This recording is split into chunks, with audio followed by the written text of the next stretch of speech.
Hello everybody. Now we are going to see about a real life incident of a ship named SS Pendleton. It is a ship that can accommodate up to 50 members.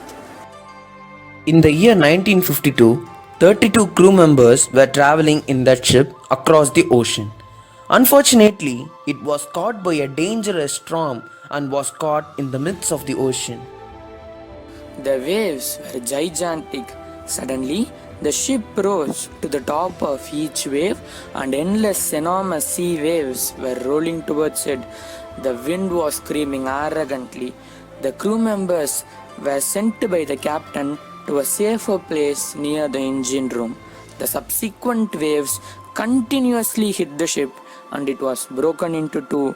The engine part was retained. The other part of the ship was drowned into the ocean. The captain of the ship gave a mayday call and it was responded by the Coast Guards. The Coast Guards immediately sent 3 crew members to rescue them. The 3 members were given the location and the coordinates of Pendleton. Now they rushed towards the ship to rescue the people inside it. The waves and the wind were tossing Pendleton like a rag doll. Unexpectedly, the water was slowly coming inside the remaining half of the ship, where all the crew members, including captain, were staying. With sorrow and grief, the captain of the ship said that this part of the ship will also drown within 4 hours. The wind and the waves together injured the people inside the ship by throwing them here and there. The captain, half swam, managed to secure the ship with ropes and chains. If that was not done, the ship would be drowned in a due course of time. Some water continued to stream below, but most of it was deflected over the side.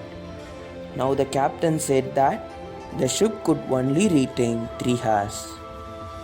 The crew members who were sent by the Coast Guards were trying to find the ship. They faced a very harsh weather.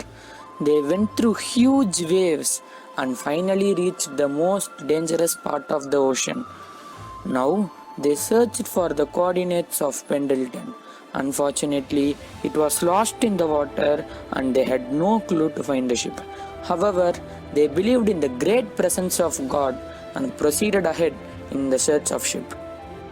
In Pendleton, the engine room was damaged. Consequently, the water was coming at a great speed inside the engine room.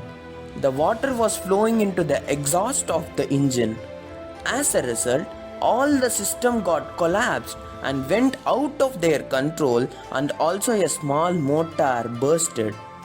Now, the captain of the ship said that it would be difficult for them to survive even for a couple of hours.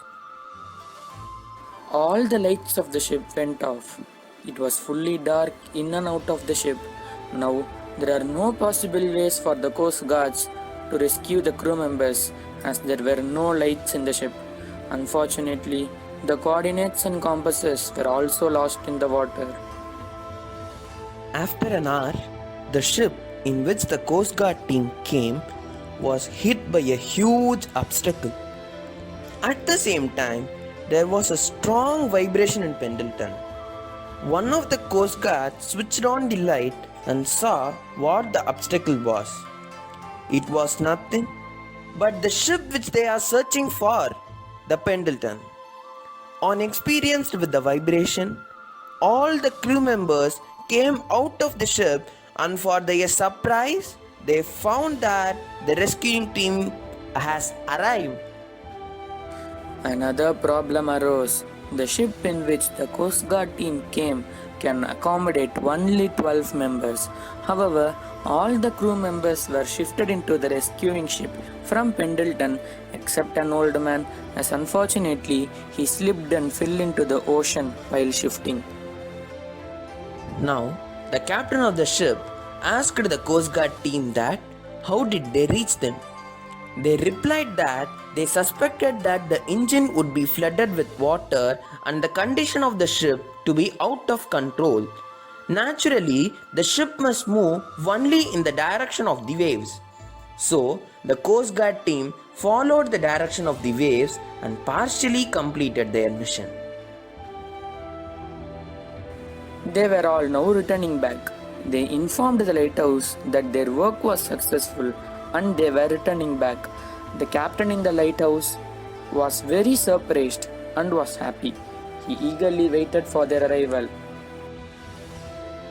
The problem was not yet over. Since the weather was harsh, there was a full power cut in the harbor. On considering this problem, a lady switched on the headlight of her car and all the others in the shore did the same. The coast was now lighted.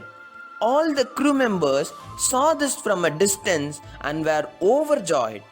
They too switched on their torchlights to let them know about their arrival. At last, they reached the shore. The mission accomplished.